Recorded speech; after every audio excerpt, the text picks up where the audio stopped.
Hi friends, नमस्कार सगळ्यांना. रात्रीची गुड इव्हनिंग. तर काय म्हणताय, जेवण झाले? हो, आमचे आत्ताच झाले, तुमचे पण झाले असेल. आज जेवायला आम्ही काही विशेष केलं नव्हतं. आज काय झालं, आमची इथे कीर्तन होता. तर कीर्तन मी ऐकायला गेलती. मग तिकडे गेल्यावर स्वयंपाक करायला उशीर झाला, म्हणजे मी 8:30ला आली. मग त्याच्या पुढे मी स्वयंपाक केला. स्वयंपाकाला काहीच नाही केलं, शॉर्टकट केलं. तर नुसतं वरण भात लावलं होतं आणि मेथीचे पराठे आणि टॅमॅटोची चटणी. तर आत्ता जेवण झाले. जेवण झाल्यावर आला कंटाळा, आळस यायला लागला. म्हटलं जाऊ दे, आता स्वयंपाक काही बनू नाही. स्वयंपाक नाही, कंटाळा आला. कंटाळा आल्यामुळं काय झालं, भांडे कोणीतरी घासेल तर बरं होईल. पण काय, आपल्याला भांडे घासावं लागतं. तर चला आता. तर हे बघा, घरात किती राडा पडला आहे. जेवली मी. आता ती तनिष्का जेवली. तनिष्काचं शेवटचं ताट होतं. हे बघा, सॉससोबत मी पराठे खाल्ले, थेपले. आणि त्यांचे पप्पा बघत आहे TV. आज त्यांना मोबाईल दिला नाही, कारण हिमांशूला अभ्यासाला मोबाईल लागते. हिमांशूचे प्रॅक्टिकल चालू होते मीन्स आहे ना भैया, प्रॅक्टिकल चालू आहे ना. मग हिमांशूचे अभ्यास प्रॅक्टिकल चालू होते, म्हणून तो अभ्यास करतोय. आणि त्याने मोबाईल घेतला.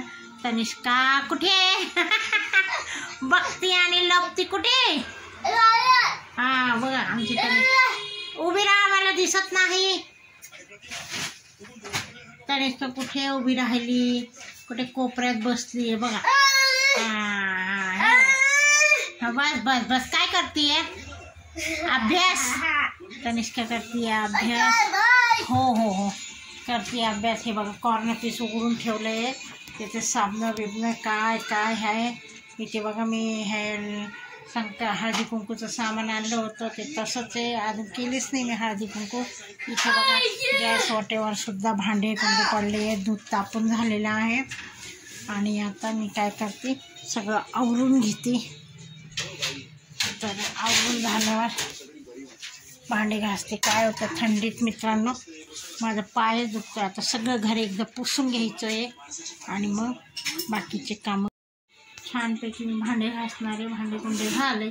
गॅस वाटा सगळं क्लीन करणार आहे. क्लीन केल्यावर खाली पण थोडंसं एक हात मारायचं, फरशी पुसून टाकायची.